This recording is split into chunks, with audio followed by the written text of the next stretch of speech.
It's safe to say well over half of the players that consider themselves raiders specialize in a single raid, but a select few can be called outstanding players in 3 or 4 of the Destiny 1 raids, and this is what this segment will represent. So let's honor our first member in the top 100 greatest raiders of all time. Cruelty IT, the original GOAT of the game, Cruelty achieved just about every world record in the game for several years until he retired in 2018. We might have gone in. Yo, we got nice. Yo, He could play every position, every class, and held the top speed rank longer than anyone else did.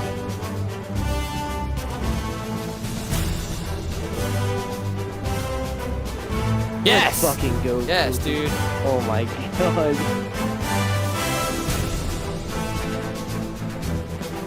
This dude is one of the best to ever do it. Wall, let's go to you to start off the well-rounded segment. We all looked up to Cruelty, and he was good for the era he played in, and he was pretty funny. But it's really interesting to look at his gameplay that everybody looked up to a lot back in the day, and just see how much the game's changed. Cruelty is a very early example of kind of the runner who was there for every single record for an entire era. And that kind of shows how his speed rank of 1 hour, 8 minutes was way ahead of his time. That would eventually be beaten by Wacus Flockus, and it was only done so after kind of years of development and strategies, because it was like Cruelty was just the greatest for his time. His accolades and times, certainly, yeah, they haven't aged as great because of the era they happened in. No record from 2016 is going to be viewed at nearly in the same light as a record from even like 2019, just because of how much the game has evolved and stuff like that. Like they would say we've basically time locked this raid, but it's like they're doing the glitchless version of it because they didn't know about breaching, they didn't know about IRB, PDR, like all of the modern stuff was not really available to them. You know, some of them do stand the test of time. Like, it's entirely possible that Cruelty does have the most career world records because of minor categories that have been run enough, as well as unrecorded records and ties that have happened. It's impossible to tell now because of the standard of recording within the game, both then and now. But there's still no argument that a top 100, a top 25, a top 50, whatever you want to make, is complete without Cruelty IT. Alongside Cruelty are a handful of pre-Destiny 2 era players, beginning with Sam-I-Am 1192.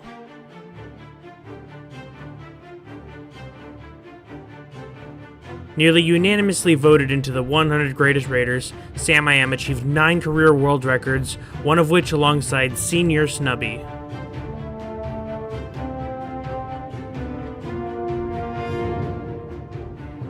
Snubby excels at everything raid related, from low man challenges, solo bosses, and 6 speedrun records. Yes, the 4-letter gamertag Dark is a part of the 100 greatest raiders.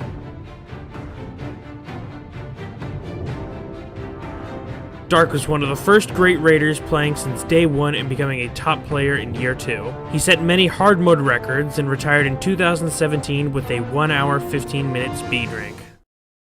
Sam-I-Am 1192 was, I didn't know him well, but I remember a moment between him and Grandpa when, again, we looked up to these people because they were the famous YouTubers or whatever. But I remember he was running some kind of budget raft with Grandpa and some other people who were considered good, and they were all like staying behind him, and Cooper just couldn't stop running into him. And they realized that was, I guess, the way I remember it, that was when the tables were starting to turn. Like, some Breaker members were becoming themselves. I don't know. Sam-I-Am actually had a small part of assistance within the top 100. He was, I was shopping around early on for people who could help me fill in some blanks for things like record totals and, you know, all the details that get lost in the lack of recording and streams that are available now from speedrunning in this time. Sam I Am was the guy who responded to me and was able to help out with this. I'm very thankful for it too. Helped out with a little more than he knew. Had talked about cruelty with me, and I think he's just a really good player, especially for this time. Snubby, he did a lot of challenges rather than like solid runs. Although he did hold a number of records, but he was mostly known for like, you know, his low man stuff, and he was pretty good at that. Again, a lot of these early guys, you're just gonna have to, you know, every single sentence ends with "for the time" because everything has changed so much. But I think part of the importance of the top 100 greatest raiders of all time is to honor those who were great relative for their time. So even though, you know, they're not the best players, if they came back today, you know, they would not hold up against the even modern level budgets in some cases, just because they'll know how to do at least basic level glitches, or glitches I put in quotations with like power sliding. But still incredibly important to teach the history of this. If you were to compile the entire list of the top 100 people and then like filter out everybody who hasn't gotten a record on all three characters, you're left with, besides just mostly the early era people when things like hunters were brought into, you know, the wrath raids and stuff like that. But like Dark is one of the only people to both have 3 records on 3 different classes, and as well as have records in the volume that he does.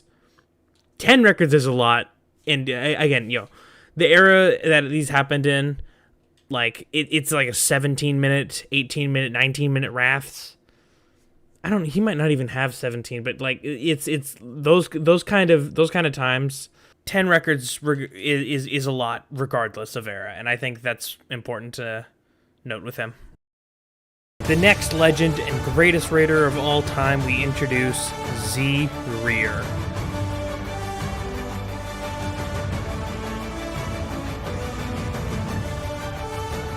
The unanimously regarded raiding goat, Z-Rear's third all-time in career world records at a mark of nearly 30.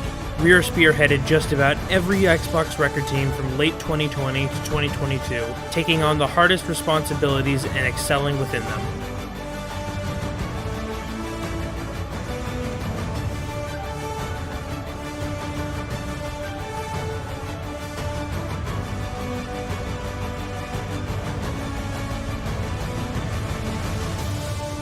One of the most skilled, accomplished, and hardest working raiders ever to play the game, he joins us here today. So Rear, your career began kind of at the same time as the pandemic began, when we considered we consider this the golden age of Destiny speedrunning, and you were with the Felwinter guys, you know, the Bosch, the Danger, those kind of group of people. What was it like running with them and like getting it started on your many records and path to the greatest raider in the history of the game? We were practicing probably on and off of a Felwinter team for about 3 months in lockdown, the first lockdown.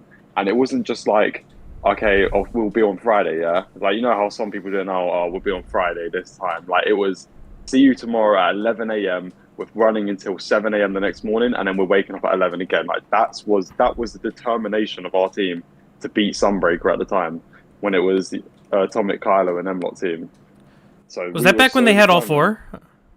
Because that was like that? No. That's not. No, they had all 4 in like July or August or something. That was later. Yeah, they had all 4, and the thing is because of our beef with Sunbreaker. It was kind of pay, but we had beef with them. Oh yeah. So we was like, fuck this. We're gonna smash every single record they have.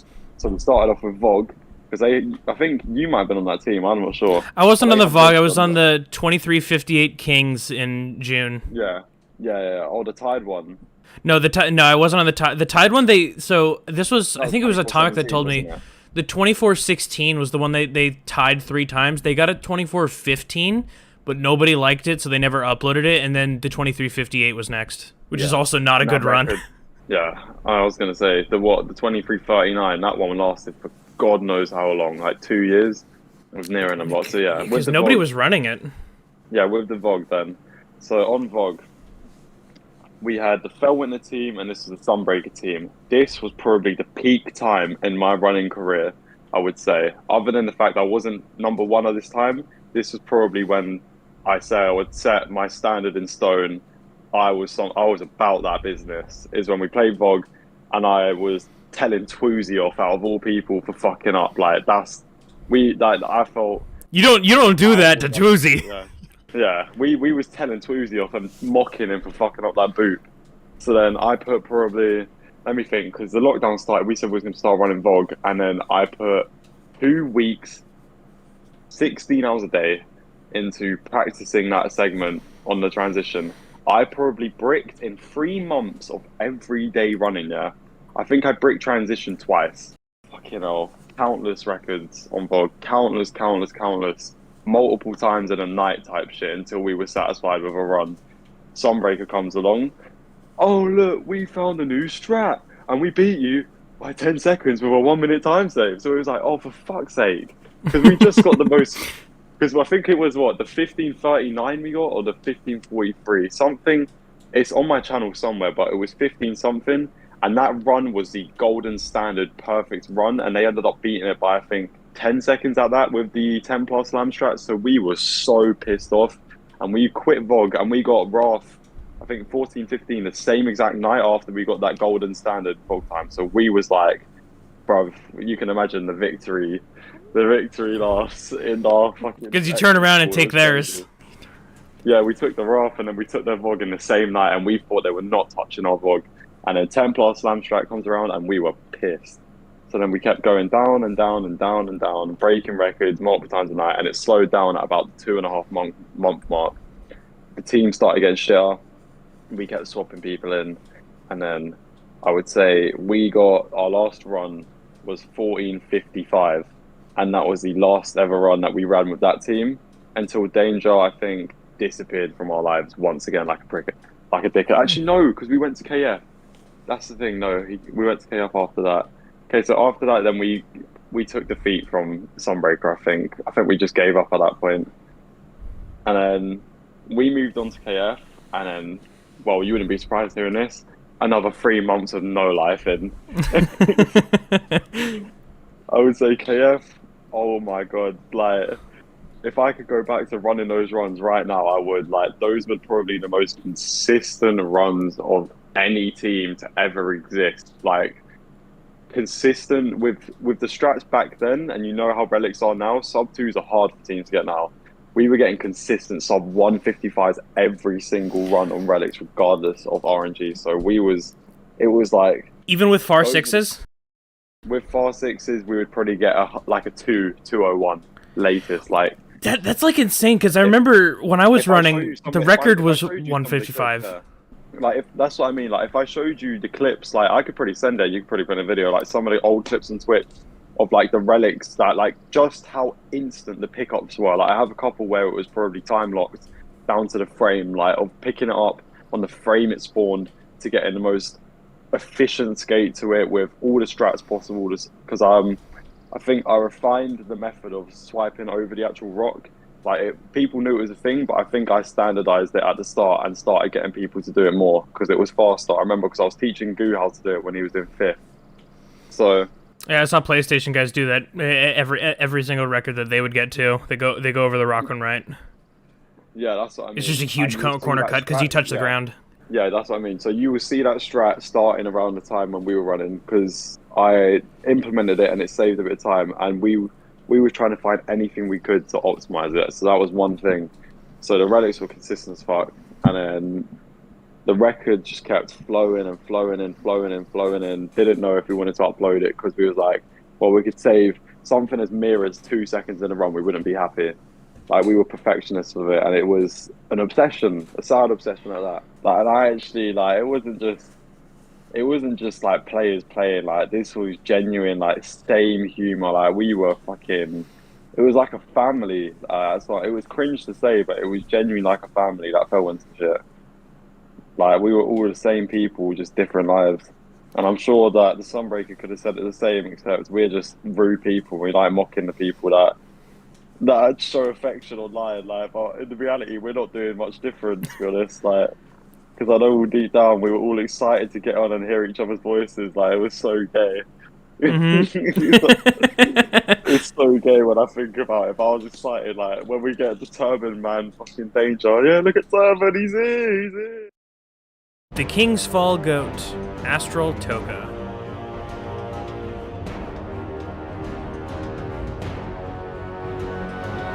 Formerly Takoya, currently Olentov, Astral Toga is an 11-time world record holder and has been a key part of the current 1331 Wrath of the Machine record. Toka is widely considered the greatest King's Fall player of all time, peaking as the IRB runner for the 1952 KF record.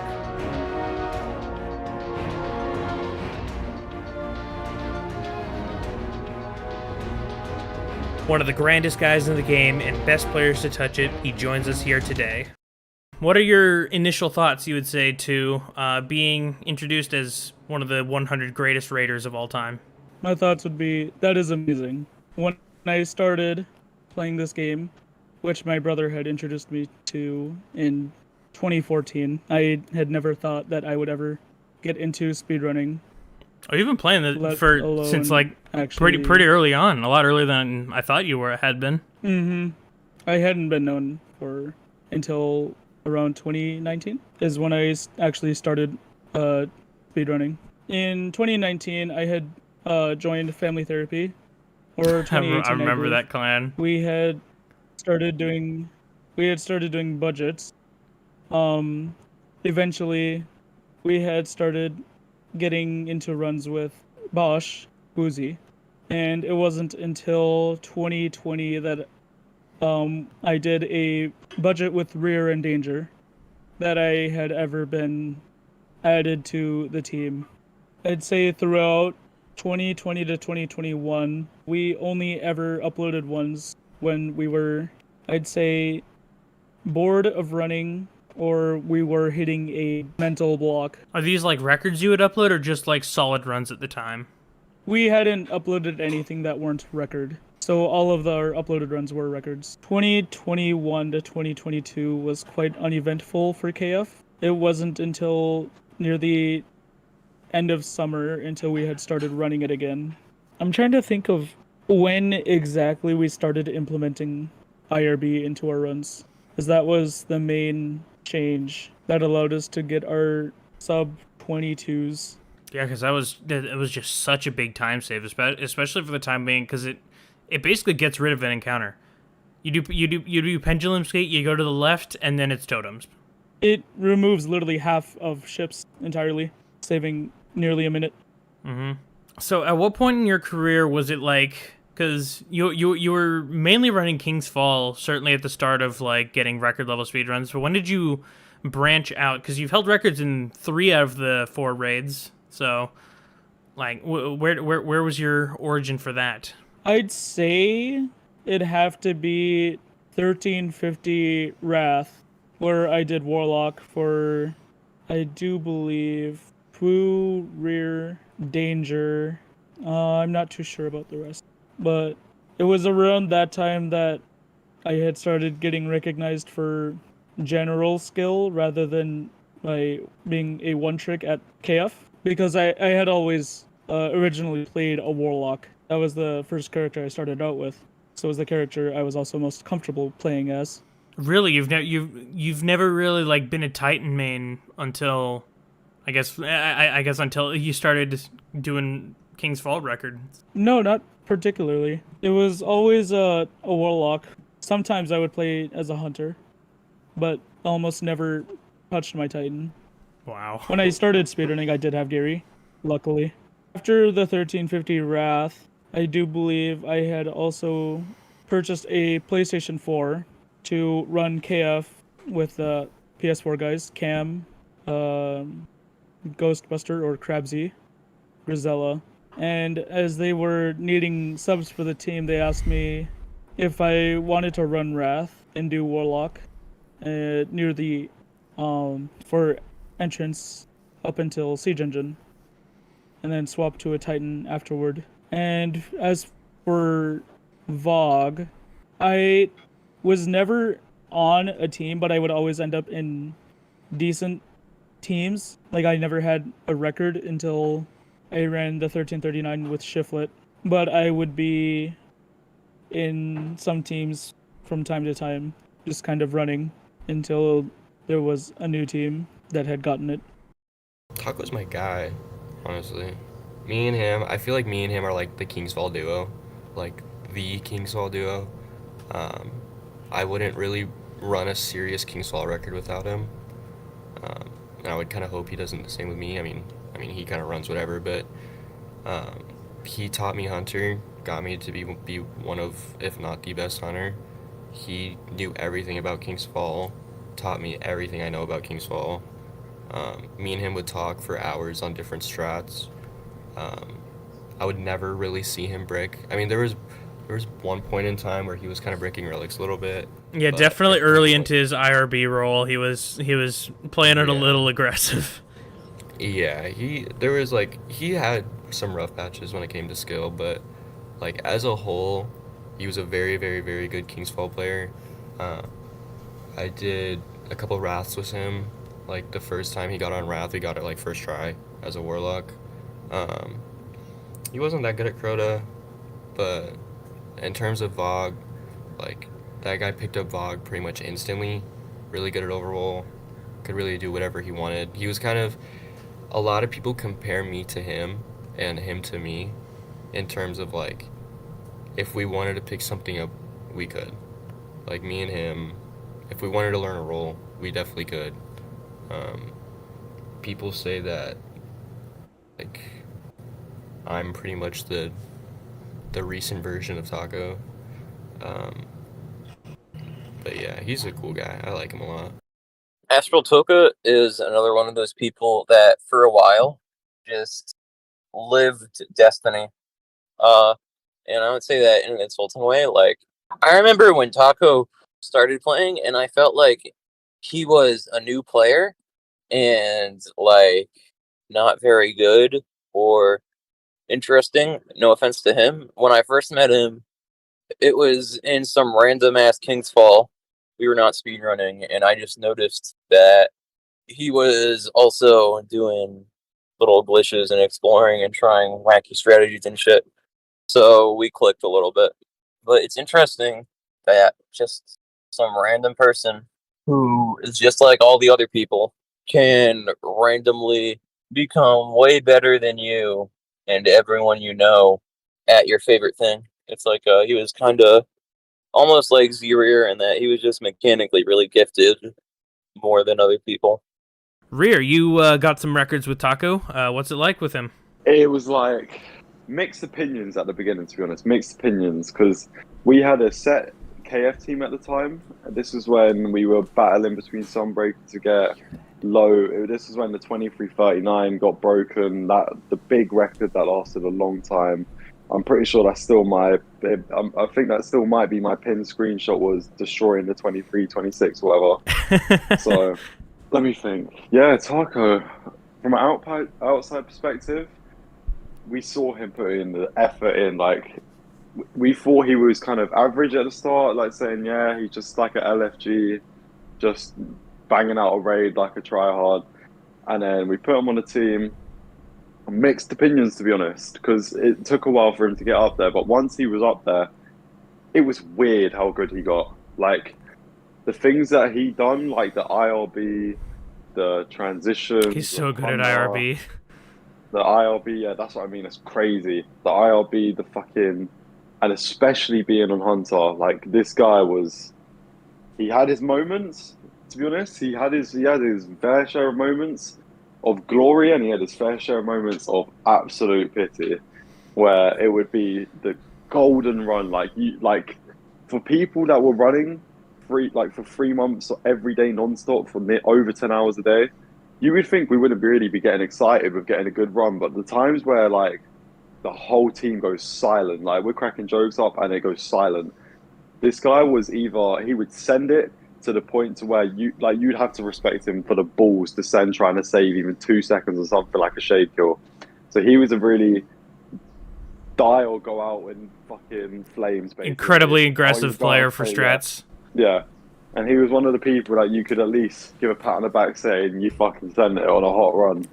And although he was ready to take the flames to get kicked off for the rest of his days on Destiny 1 or to be known as some hero with his strats. So huge respect to Taco. The man had some balls for someone that was still building his name because it wasn't as difficult once you got your name built, to be honest. Once people know who you are and you've got your records, you have a lot more room for error and and you don't really think about anymore what you took to get to the standard that you're playing at that time. People start getting lazy, and that's when people start quitting. A mouthful of a name and the former all-time clears leader, YU No Good XD. No Good has held double-digit world records across 3 of the 4 raids, and is one of the most famous LFG carriers, leading his clan to Thrall 1 Chalice.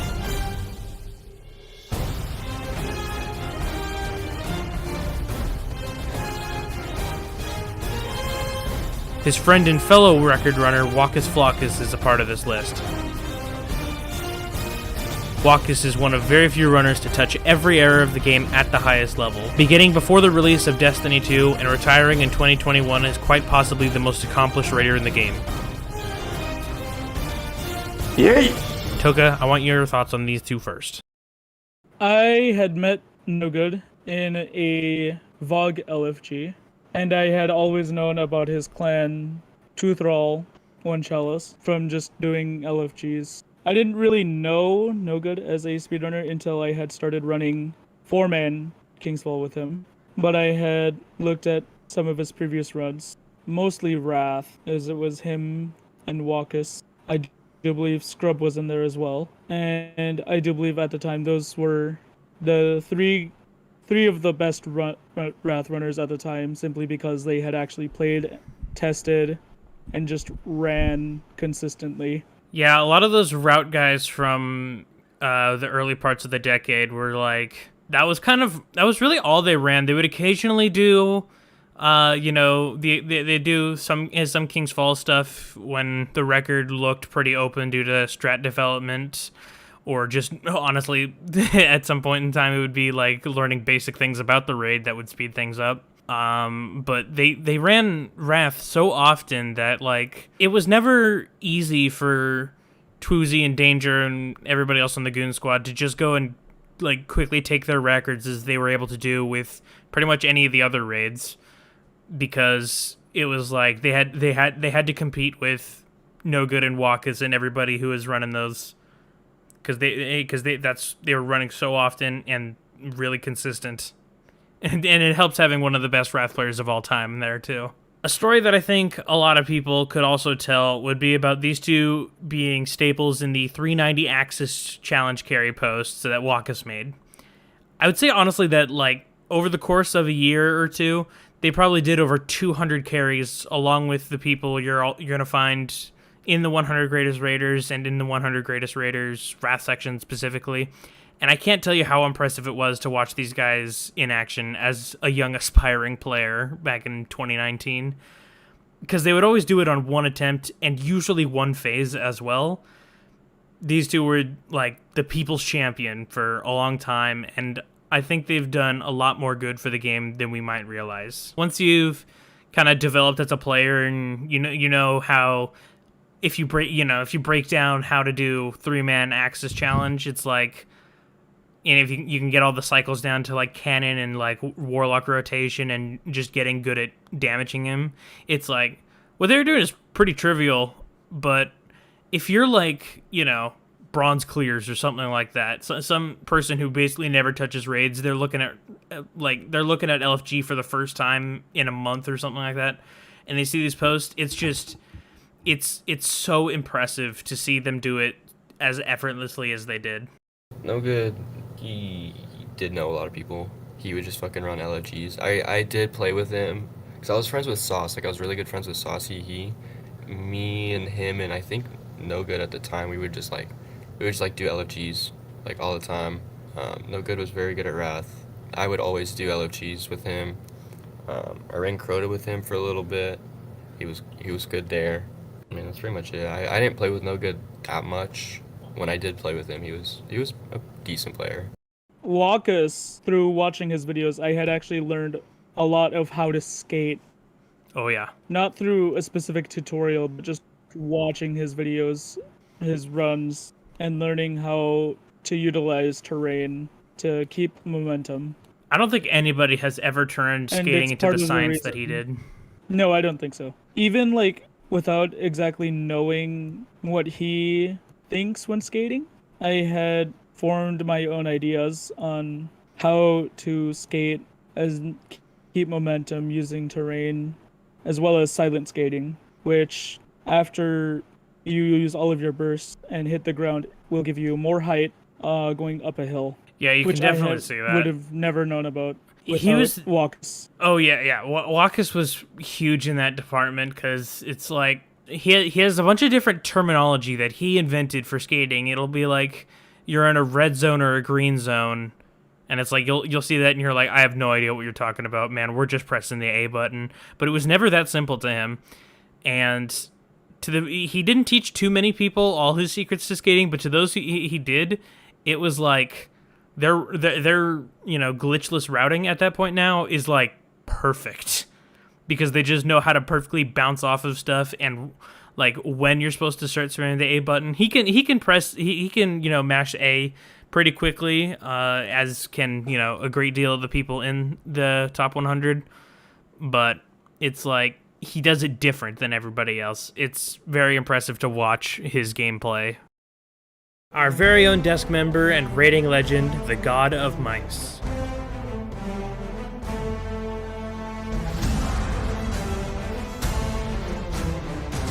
A teammate of yours, Rear, Mice held multiple records in every raid, setting over 10 in Crota's End. Mice is also the former owner of the Raid Report Speed Rank record at a staggering 56 minutes and 33 seconds.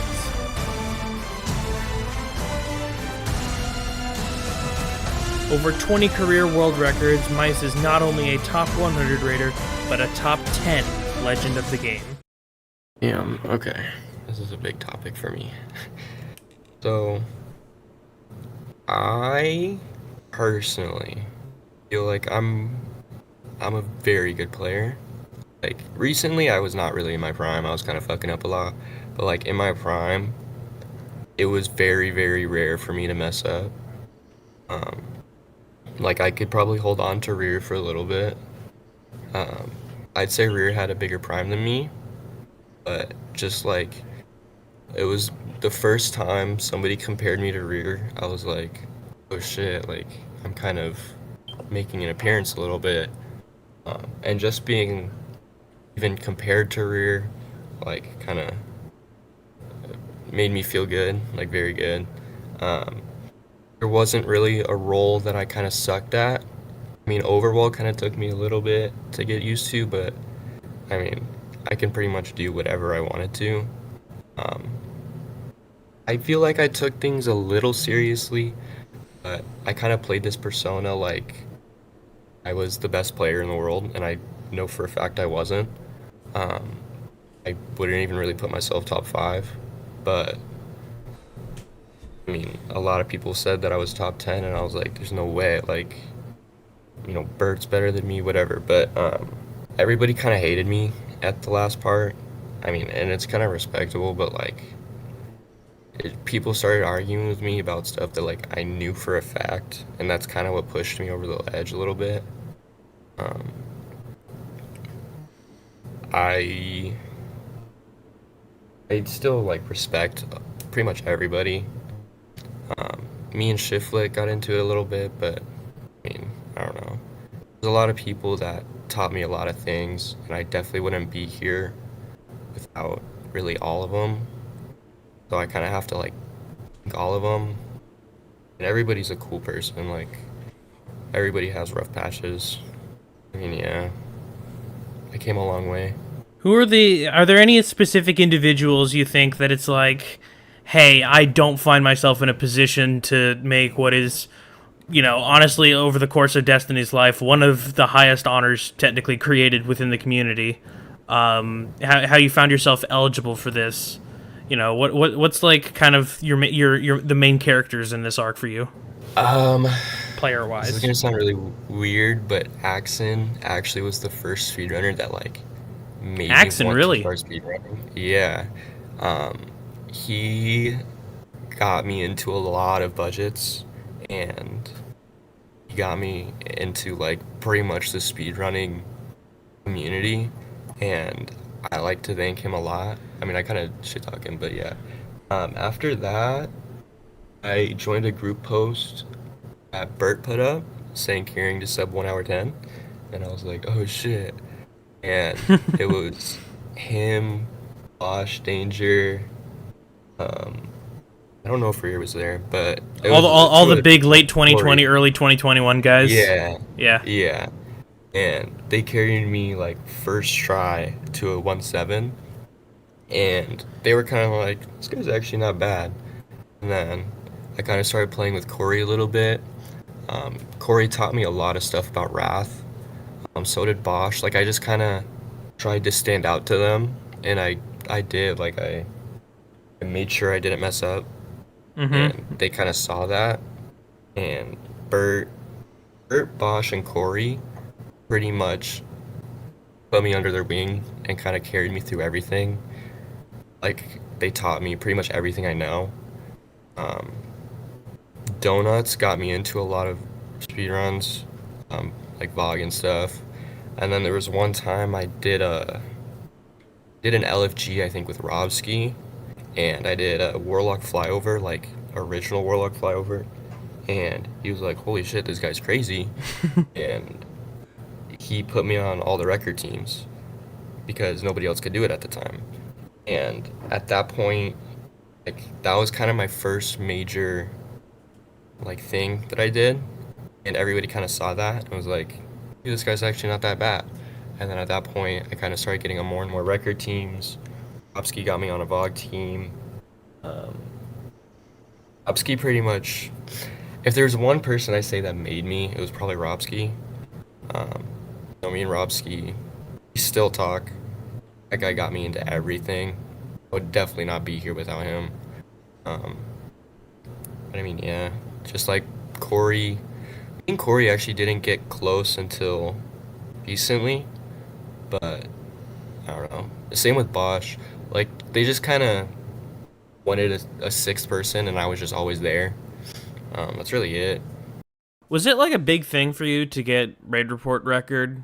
Because I know it's like, it's still in your Discord description as like 5633, by the way. And it was, important beating, Rear, the greatest of all time. Was this like kind of a milestone for you, or like important to you as a raider, or what would you say on that? So I know a lot of people aren't going to agree with this, but my Destiny persona was pretty much just a character. I didn't actually give a fuck about Raid Report. I played this API fiend like I was some fucking crazy person, but in reality, like whenever I got #1 Raid Report, I really didn't care. I just enjoyed playing a game that I was good at. Like now that I'm not in my character, like I really do appreciate everybody that's helped me. People that talk shit to me like kind of made me better as well. Like everybody, I mean, at one point I got along with everybody. There was not one person where I didn't get along with from the start. But like, I never really cared about the game as much as I perceived to care about it. Like in the end, like it's just a game. Like I don't really care. I had fun doing it. I think about it here and there. I'm like, I kind of miss Destiny as a game. But then I was like, the community just like didn't really enjoy me, or the community didn't really enjoy me being around. So that's kind of why I left in the first place. So I was like, I might have took my character a little too far. I'm probably not gonna be able to clear my name like that anymore. Um, I mean, it is what it is. Like I said, like I enjoyed playing. I enjoyed everybody that I hung out with. Everybody had some sort of impact on me, both good and bad. Rear, would you like to add on to Mice? Well, Mice. Okay, so on Crota, I'm not sure about because I dropped Crota well before that when I stopped running Priority. That was the last time I ever ran Crota. So I would say Vogue, running with Mice on Vogue, like he had so much potential to become the best, if not the best already. Like Mice was one of the hardest working players, I think, and he was getting there as consistency because you don't just get it like that. It's not natural talent. Like it comes with a lot of hard work because the hard work beats the smart work at the end of the day. And Mice was getting scarily good at the game very quickly for someone that only came into the scene a couple months prior to this into proper runs. Like even for me, I had respect for Mice at the start, as stubborn and as cocky and as egotistical as I used to be. I still respect Mice because he was probably one of the best Vogue runners I've ever run with to begin with. Like from the start of running with him on KF to Vogue to Wrath, like that guy. I know you're watching this, Mice, eventually, but you're sick, bro. I'll give you that. And those runs were crazy, bro. 3 2020 to 2022 Raiders we want to showcase coming up, and we will start with Raj.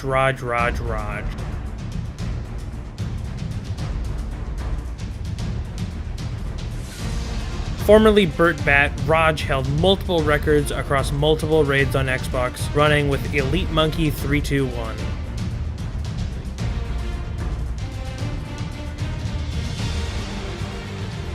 Coming in at a 1 hour 3 minute time in just under 500 clears, he also held speedrun world records with Nera.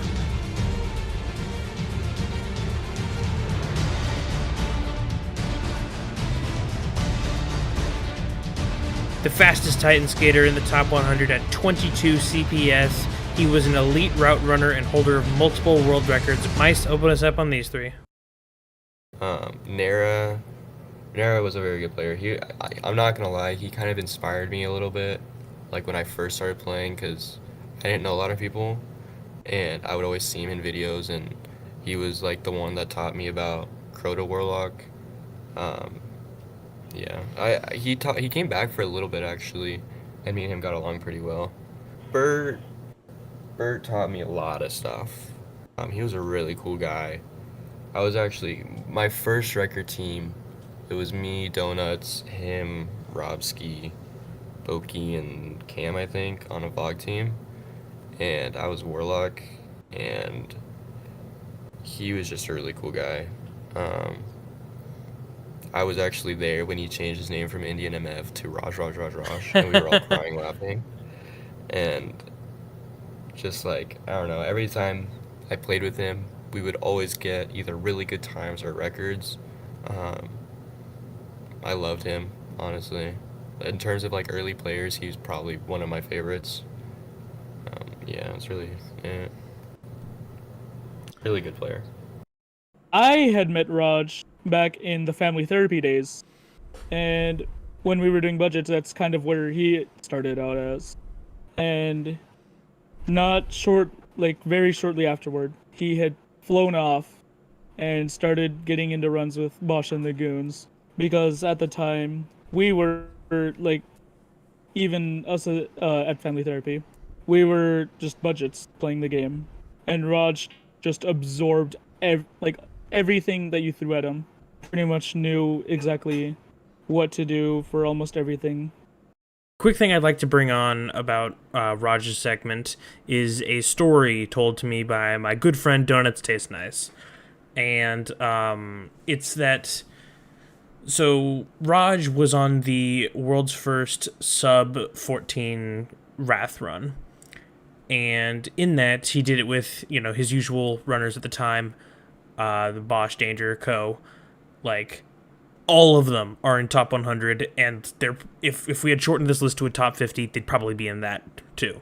In that run, Raj did all of the hardest rolls. He did 4-2 box, he did stair slide, he did meltings.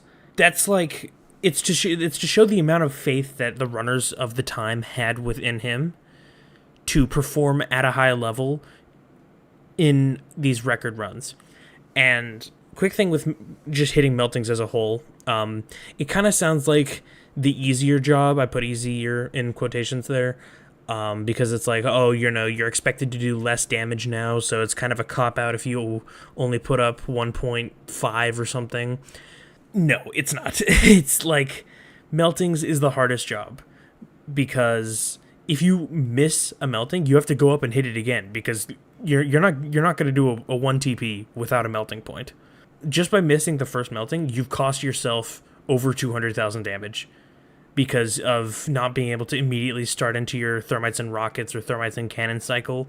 You have to go back up and punch him, and now you've just lost a thermite. It's so valuable to be this good at them, this consistent at them, and it's something that Raj did to a perfection for his entire career. Elite Monkey 321 or Innate Odium is another one of those PS4s who was renowned for simply being able to press the A button really fast. And then he came to Xbox and just quickly became one of the dudes, always down to try some new shit, always down to run something. Solid dude, solid player. A frequent flyer with mice and an outstanding person, Camhammer was a no-brainer addition to the top 100.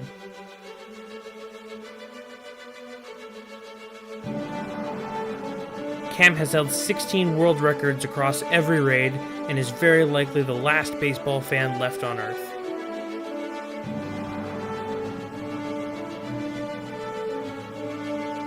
Cam has set multiple world records in every raid and did so with his friend and fellow PlayStation runner, Grisella.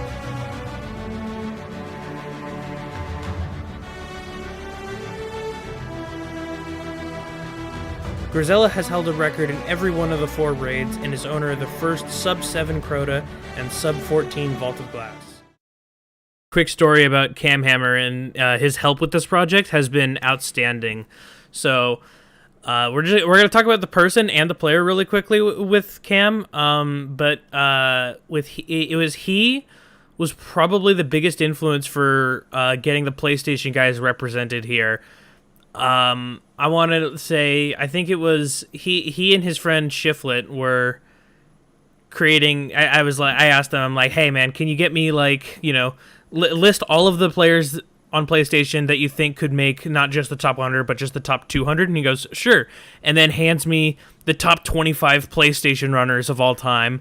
And it was like, I'm pretty sure 22 of those guys ended up making it or something, some crazy number like that. So thank you very much, Camhammer. You were very helpful in this project, and congratulations on your well-earned top 100 induction. So recently, me and Cam went through a rough patch. As a start, Cam was really the one that got me into speedrunning, and he introduced me to a lot of different people. Me and him were pretty much my first best friend. He was a really cool guy. He was really good at the game. He taught me a little bit about Wrath and VOG and stuff. I really respect him even now, because me and him kind of started talking shit to people or to each other. He kind of has this idea that I ego and whatever, but I mean, I don't know, I still respect him. He's still a very good player. Grisella's kind of the opposite. Me and Grisella did not get off on the right page. Me and him talked shit hella. I remember one time I was playing Wrath, and I kind of lit him up for something, and that me and him started shit talking crazy after that. And then recently it just kind of clicked, and he actually turned out to be a really cool guy.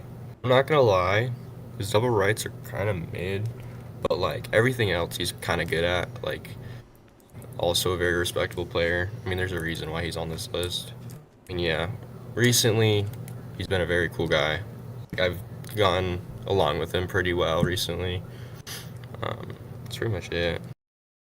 Two of the Brits that we need to talk about as members of the 100 greatest raiders of all time are ATL and Half. H4IF, Half, is a well-rounded speedrunner, holding records in every single raid and does so with a great deal of the harder responsibilities in them, being one of the best 4-2 box runners of his day.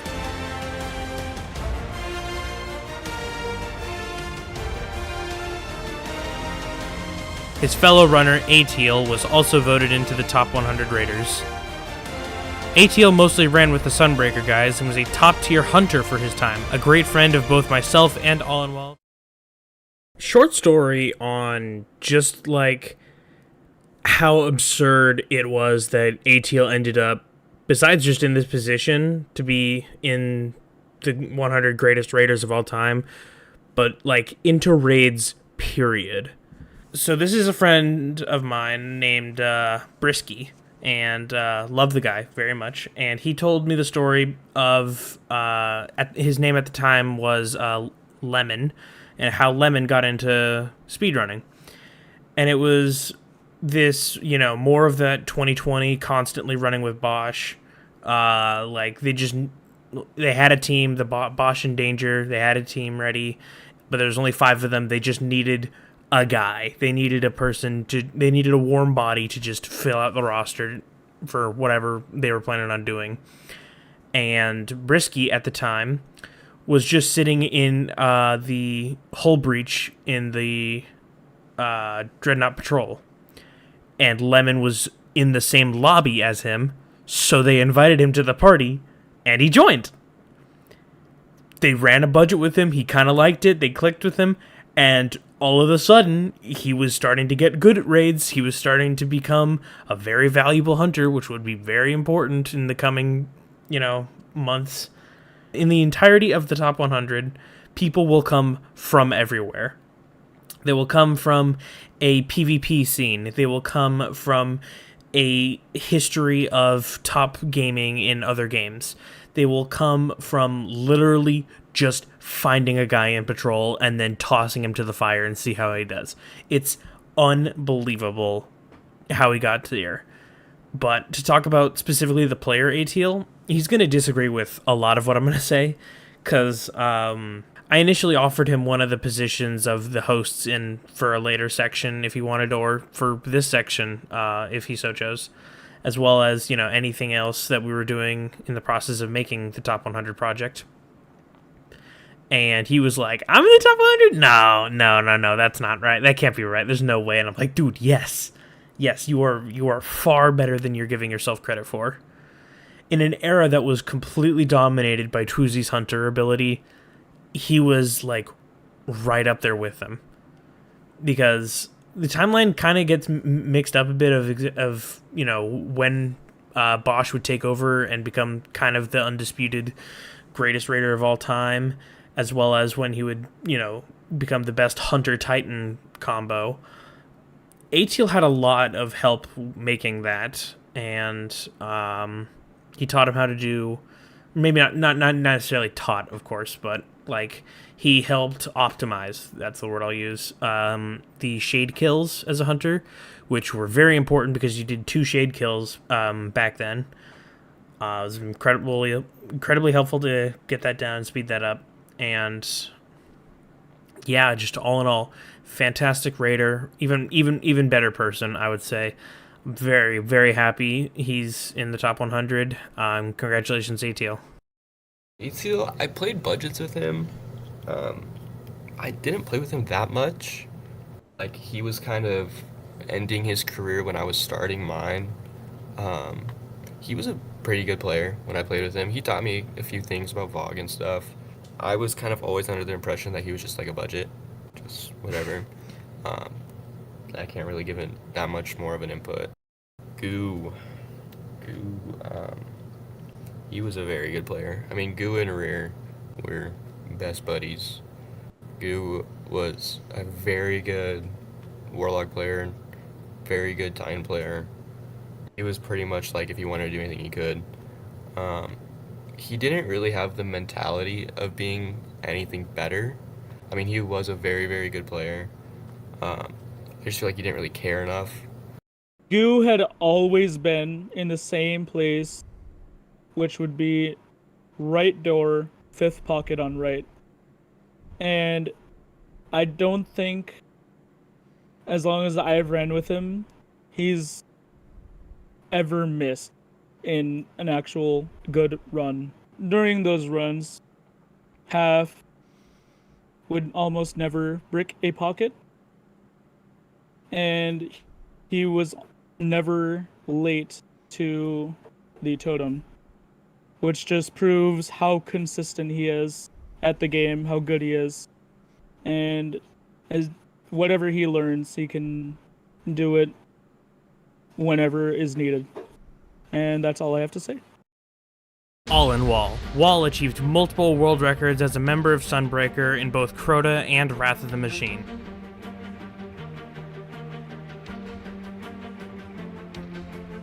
He is mostly remembered today, though, as a part of the Destiny glitching Mount Rushmore, developing strategies for raids, most notably the 4-2 Vossic strategy. A good friend of mine, please start us off, Alex. Look, I've always had dick riders on LFG, and I've never been the type of person to, like, feed into it. I've always been kind of annoyed by it, but I'll be real. During my childhood, I eat, slept, breathed, and shit Destiny. I got home, and I had been thinking in school all day about what I was going to try, or whatever the fuck. It was pretty a cool experience to have a unique perspective to the point where I was able to genuinely change the game for other people. That was pretty sick. It's definitely one of the defining experiences in my whole childhood. I'll never forget that for sure. It's weird to refer to an online video game of a couple hundred to maybe at most a few tens of thousands of players as a culture. But like when you go outside, you can go anywhere in the world and people don't act like they do on Destiny. It's always been like its own ecosystem, kind of. It's fucking fascinating. All in Wall, every time I didn't talk to him a lot, but when I would talk to him, like he was always cool as fuck. Like there was one time where I asked him about pre-captain like a long time ago. I was like, yo, find us pre-captain shit. And he was like, I got you. And then like he like went AFK within like 10 minutes and I was like, oh shit. But like me and him, we were never close, but every time I would talk to him, like I enjoyed playing with him. I invited him here and there. I think he didn't like me at the start actually, but I know he kind of warmed up to me. But I mean, yeah, every time I would talk to him, he was always cool as fuck. I didn't really like run with him. I think I ran a couple Crotas with him one time. I don't remember if I did or not, but like I was doing like LFGs and stuff. Like as a speedrunning player, I can't really give an input. But like I did play LFGs with him, like small budgets, and he was always just kind of chill, like did what he needed to do, not more and not less. I mean, he was a good player for sure. All in all, he stood out quite a bit on Crota, but Crota only. It's mixed opinions. Like, I think the team of Felwinter like him just simply because of his skates and stuff, but from an outside perspective, I didn't really see him that much in runs, but I feel like he kept up, which was good. And he is by no means a bad player, and if anything, I respect him highly for the fact that he finds a whole load of strats, because even if he's not got the brawns to do the raids, he's got the brains to do them, and I respect him highly for that. Oh, he yeah. puts in more effort than anyone else. Certainly, like, simply in strat development, too, we have to talk about, he figured out 4-2, one of, if not the most, like, single thing that was discovered that is a time save. Like, we could talk about breaching as a concept, Yeah. but in terms of one strat, 4-2 and then, like, Abyss Skip are, like, clearly 1 and 2 in terms of single thing time saves. We mentioned the Sunbreaker clan, so let's turn to a couple more players from there, and we'll begin with Atomic.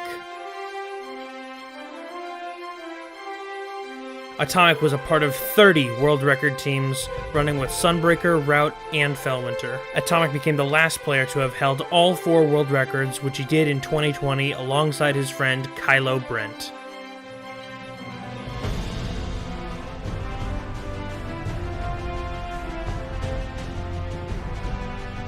Kylo joined him on those records and is an incredible solo talent, most notably with his incredible Siege Engine challenges.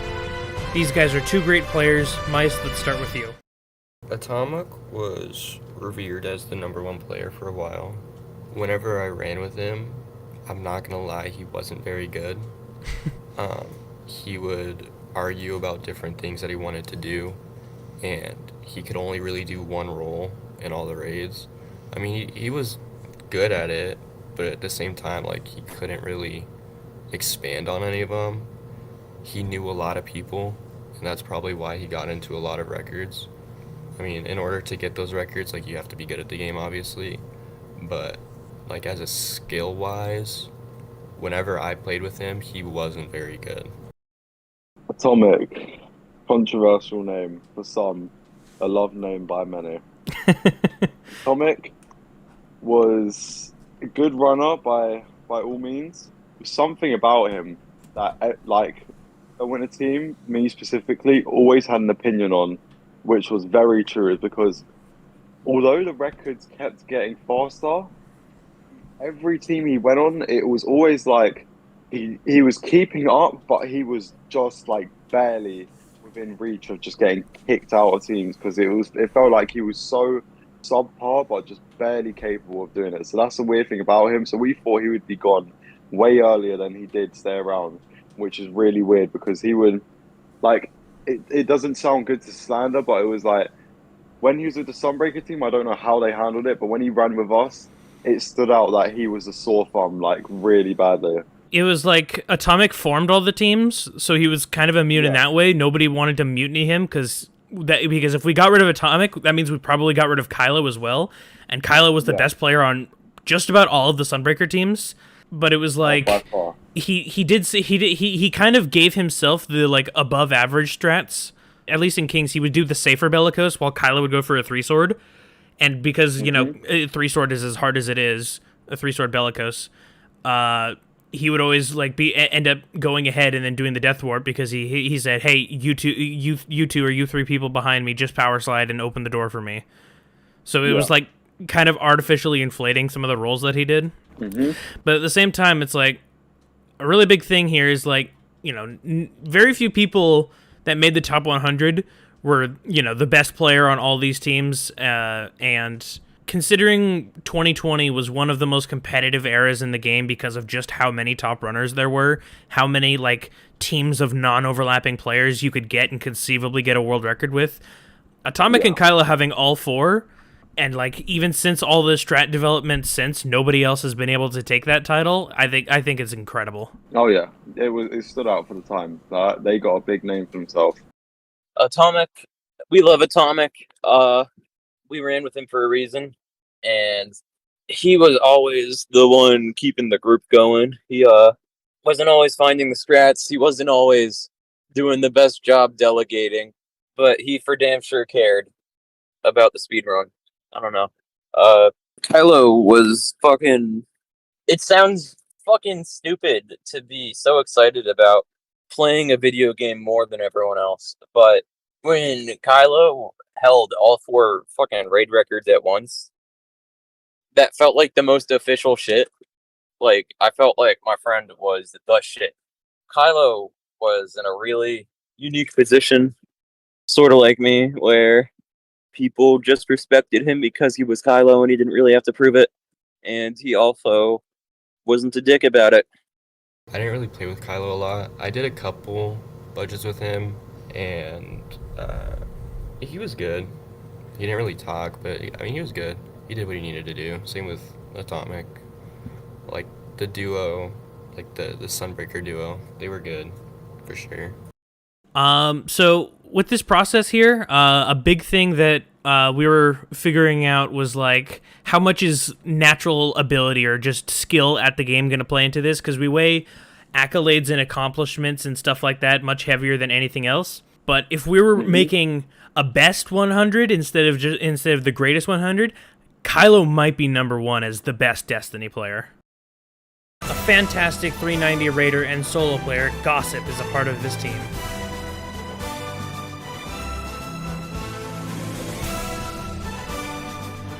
Third all time in clears and a very skilled solo player, Gossip is truly a raiding legend. One of the lesser known players, but one absolutely deserving of this honor, Bacon Comitatus.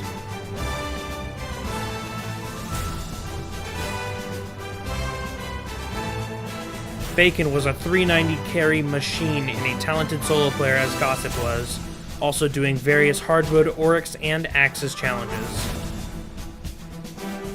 A mission running and raiding legend, X the Fish X.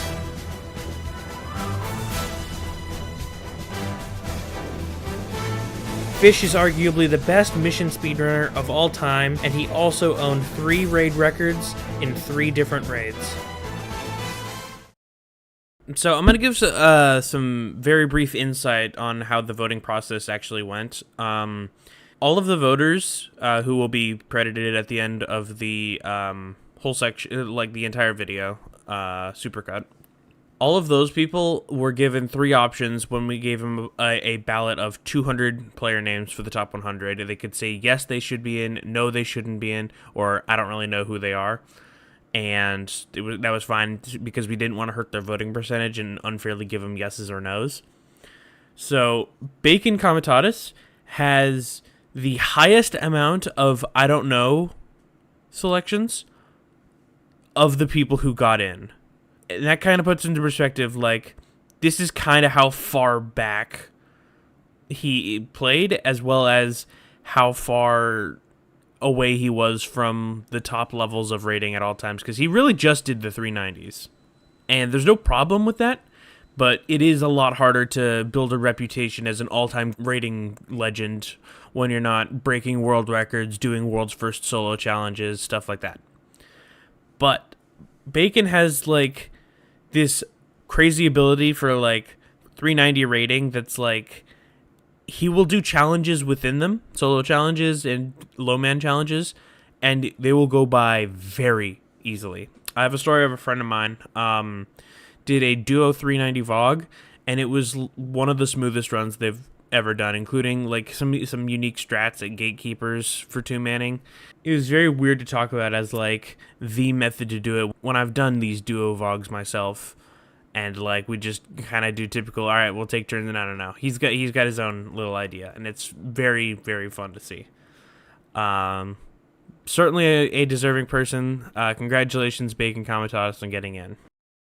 Gossip, the first time. Oh my god, I can't believe I remember this. Actually, the first time I ever met him, I was barely starting to play the game, and we were in a summoning pits strike. He was skating around like a maniac, and I was like, holy shit, is that your CPS? And he didn't respond. And I don't know, he was just like kind of zooming around summoning pits, and I was like, this guy's actually crazy at the game. And he's known for his link. He linked hella people. Skinny Route unfortunately took that away from him, but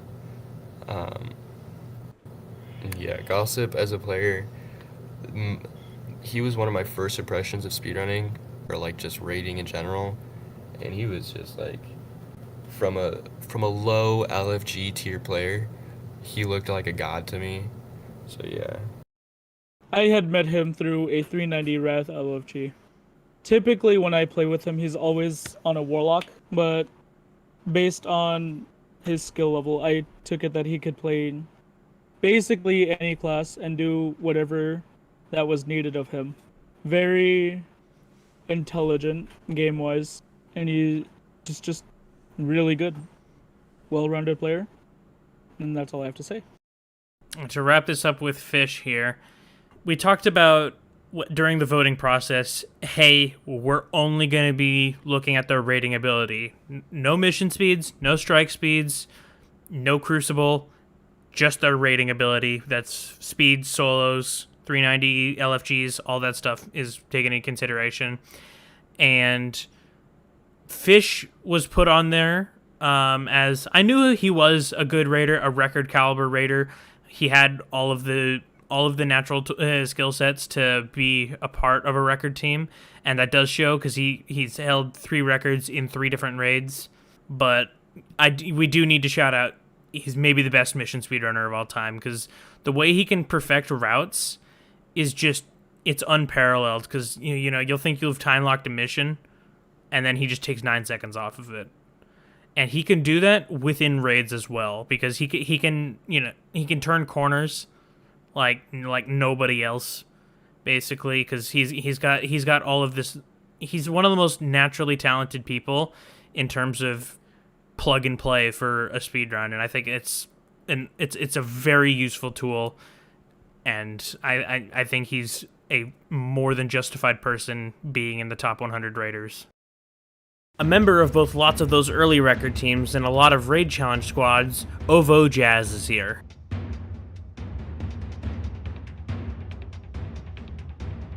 Jazz has a 1 hour 13-minute time and set the majority of his times before 2018 when he transitioned over to Destiny 2 speedruns. Jazz set 10 world records across every raid, but before him there was Tfue.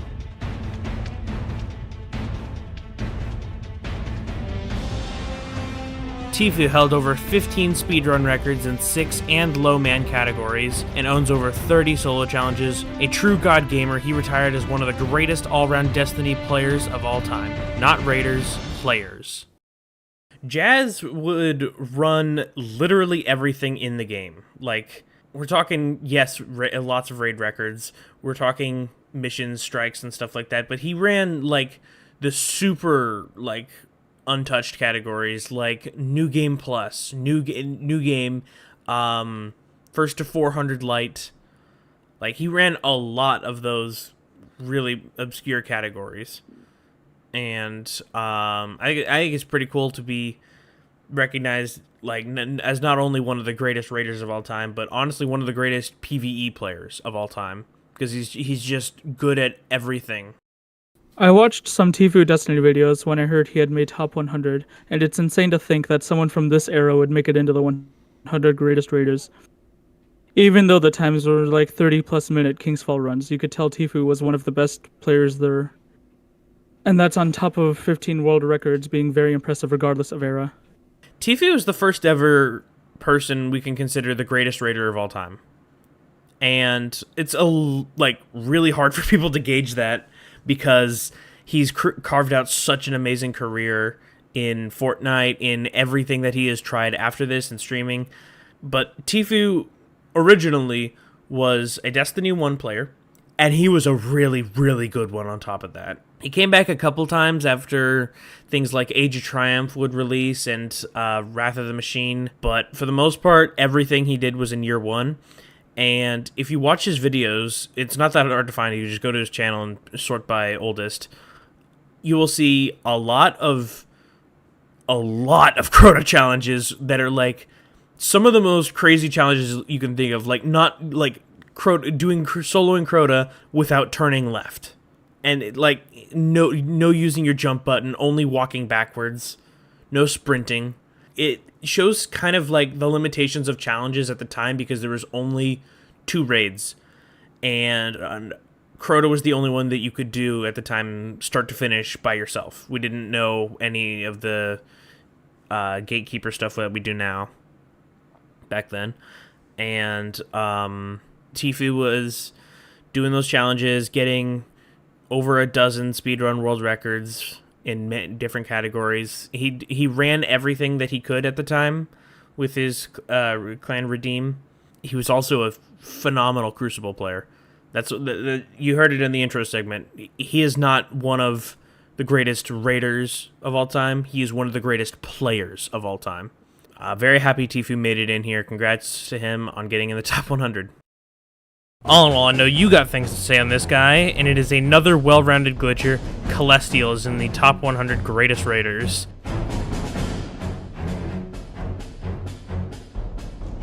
Celestial pioneered several different consistency methods for speedrun and solo glitches, helping in perfecting transition routes, and is a very talented solo player to go along with all that.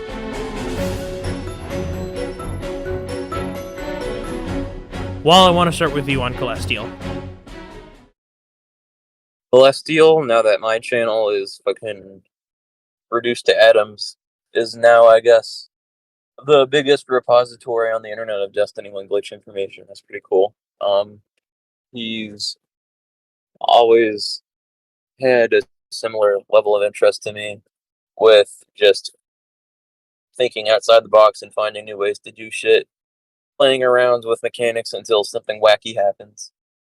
Like, me and him are the fuck around and find out legends, you know what I'm saying? It wouldn't be Destiny without people like Celestial around to just constantly make new shit happen. Yeah, for example, like IRB does not happen without Celestial's contributions. It's like there's nothing like skill-wise that he really stands out in.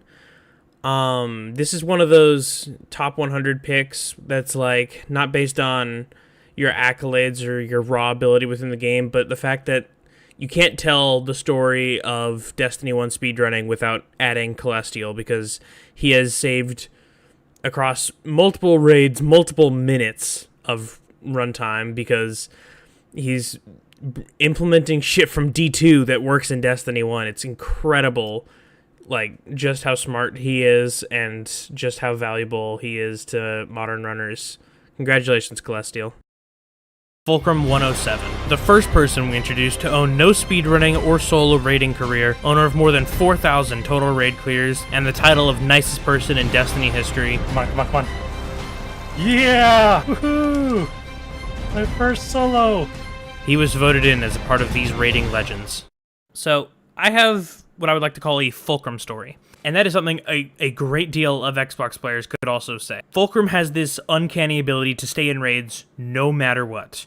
No matter the people, no matter the talent around him, his job is to get shit done, and very few have ever had the patience and discipline to do it in the fashion that he has. So, this was, within the last year or so, he and I finished a Wrath post, and he wanted to go help a group wrap up a 390 Oryx checkpoint, while I was going to go and join my friends for a couple 390 Vogs.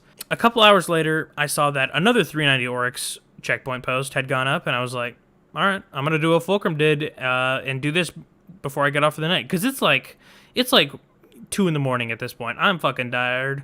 But it's like, it's just an Oryx. What's the issue with that? So I joined the party, and Fulcrum is already there. Because he had been at that Oryx checkpoint for 3 hours. That started at almost midnight or something like that. And even after I joined, it took us another 40 minutes of strat changes, of positional shakeups, and we finally got it done. It was, closing in on 4 in the morning. I don't think there's a single person in the top 100 raiders that can do what this guy does and do it with a smile on his face. I just love Fulcrum. Fulcrum is, I believe he's in the medical field. He's one of the most well-spoken, kind, impossible to piss off individuals on the game. It's like, ever since I met him, he was always one of the people I looked forward to meeting on LFG, because he was always happy to be there. He was always patient with people. He never gave shit to anybody. He literally just wanted to get on the fucking video game and help people out for a little bit. That's how he spends his free time. That's pretty cool. Nobody prioritized just being a good dude on the video game more than Fulcrum. That guy got me into LFGs. That guy got me into the game. It was so fucking nice. He anything that needed to be done, like in a raid, like he would fill every spot. Mm-hmm. On any class. Somebody, yeah, literally. Like in terms of an LFG, like that guy, whatever needed to be done, he would do. Yeah, Fulcrum is the first instance where it's like, as the intro said, he doesn't have a speedrunning or solo career, but he displays his greatness like within his own category, which is the 390 LFGs and the teaching carries and all that stuff. He displays his greatness in that area better than I might say anyone ever. Like he is a one of one in that area, and that's not even to mention, of course, the best guy in the world. Yeah, for sure. The Great Twoozy, formerly TBSA Bosch's Pro, the most dominant raider in the early part of the decade, achieved more world records than anyone else in Destiny history as both a Titan and as one of the best hunters of the last 9 years.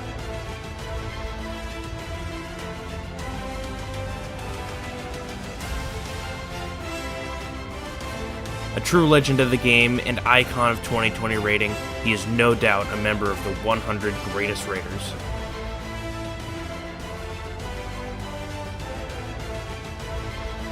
The first mate of many of those teams with Twoozie, his close friend Danger. Danger, or Danger Bakes, was Twoozie's right-hand man for over a year, and was one of the most consistently excellent raiders at everything he did. The best King's Fall Orb Genner, a versatile warlock, and the first person to achieve a sub-hour time. Can play any position at any level of speedrunning. It's only natural that we introduce these two back-to-back. A lot of people who are watching this won't remember or have played during the COVID pandemic, but this guy was posting for budgets in every raid all day long. He'd bring just about anybody that could show they had some replacement level role potential, and he could turn them into a top runner in a week if he wanted. I know that's how I found myself eligible for making this top 100 list, and I think a lot of people who made the top 100 could say the same thing. He, in Danger, had some of the largest impacts on the game that I can think of right now. And Rear, you were a frequent runner with these two, so what was running like that? Mm-hmm. It's weird because you would see them as the fathers of the team, not so much Twoozie, but Danger. Like, everyone looked up to him, to be honest. But like, if you needed if you needed him to help with anything, you say, Danger, help me with this. And if he had an ounce of respect for you as a runner or a person, he will show you, and you will be the best at that role without a doubt within a week if you put the time and effort in. And I strive to be like Danger, I would say, to be that right-hand man, but of the top. That's what I strive to be. Like Danger, like everyone wanted to be like Danger because he was just so flexible in roles. You could put him on something and give him maybe an hour of runs, not knowing how to do it, and boom, like he would be better than the top runner at it straight away. He was, something I definitely noticed, like, as strats were developed, he would, often take, not only could he do the hard rolls, he would do the new rolls. Like, to this day, a lot of people are going to claim that he's the best person at Orb Gen, and I think he was, like, on the second team to ever get a record since Orb Gen had been developed, and he was already the best. It's like something as simple as Orb Gen, you wouldn't really think much of it, to be honest. It's like, oh, I generate orbs. No. You ain't seen an Orb Gen like you've seen Danger. It's like he was a wizard, bro. Like, it's crazy. Like, you could probably go one run in about 20 runs where he might not give you enough orbs. Like, he had something about him was just weird with it. He was automatic. Like, you didn't have to wait for him to orbit. And if you did have to wait for him, he always had ammo, and he would be back in 30 seconds in the game. Like, this guy was a wizard. Like, I've gone through countless teams after Danger quit where you would think that these people are the best at Orb Gen. Unless you ran on the team back in the day, it just doesn't hit the same. And I feel like that was the downfall of KF and most of the runners after Danger quit, because it felt like we had just lost one of our main men. Like, so it was a huge loss for us when he quit again. Yeah, and then to go on to Bosch, like, when we were going about the voting process, early on in the project, we had it as not just the 100, but the top 100. We wanted to put, sequence it. And when we had that, it was kind of like, who's going to be number one? 80% of people said Rear, 20% of people said Bosch. Nobody said anything else. Bosch was so much better than everybody else at the start. And I'm flattered. to this day, like, there are a few people who could run a King's Fall Hunter as good as he could. Oh, it was crazy. It was crazy. I mean, for his time, he was miles ahead of anyone. Other than Taco, obviously, being the main man after for the most strats, he was crazy. Twoozie and Danger driving a lot of the community discussion and drama and competition back in the day. Like, back when everyone just wanted to fucking sit back and shoot aliens, they were some of the first people to actually try to see how well they could do, you know what I mean? They were some of the first players to change up their style, I guess, if I remember correctly. Yeah, Bosch and Danger, they are pretty much the ones that, like, taught me everything. Bosch is probably my favorite person. I mean, him and Corey. Danger was funny as fuck, but as, like, skill-wise, Bosch didn't really care enough to learn a bunch of stuff, but the stuff he was good at, he was crazy at it. Like, relics on King's Fall, crazy at it. Wrath, just like as a whole, he was really good at it. Crota, I remember we put him on Crota a little bit, like didn't mess up once. I mean, he wasn't on like a crazy roll, but still, like he was shown with a new role and picked it up instantly. Danger's just a cool guy. I don't know. He just kind of kept to himself a little bit, at least when I played with him. I know he was like kind of outgoing with some other people, but he just kind of kept the vibes, honestly. He was kind of like I don't know how to explain it. Like, he was just cool as fuck, and he didn't really mess up either. I don't know, Bosch and Danger, like the duo of the century. Yeah, like looking at any era within the game, if you had to like provide one kind of dynamic duo across all of them, like Bosch and Danger in early 2020s is just like the combo for record level runs. Sure. The first sub 1 hour speed rank on PlayStation, Verkty is in the top 100.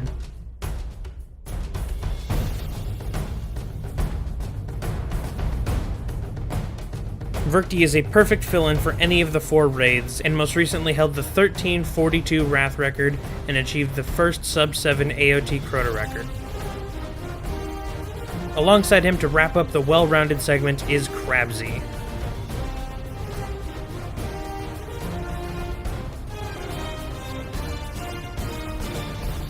Crabzy has been on multiple King's Fall record teams and the 1437 Fog Time on PlayStation.